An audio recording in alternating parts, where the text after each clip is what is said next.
everybody, I'm going to show you a really easy way to clean your root vegetables with just water and this amazing microfiber cloth. This is our Norwex Fruit and Veggie Scrub Cloth. It is amazing. It is a two-sided cloth. One side is a scrubby surface for things like root vegetables, and the other side is a softer side for, things that need a little bit more delicate touch. So as you can see, I have a very dirty beet here that I'm gonna be cleaning off and then roasting. So I don't want to lose the skin, but I also don't want all of this dirt and impurities on here. All right, ready to see the cloth in action?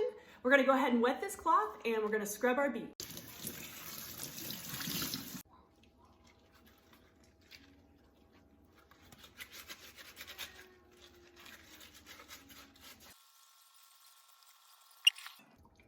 Look at this, just with that cloth and water. All right, so what am I gonna do with my cloth now? I'm gonna rinse it out, gonna wring it, gonna hang it to dry. That's it. I'll use it again a few more times and then I'll probably wash it.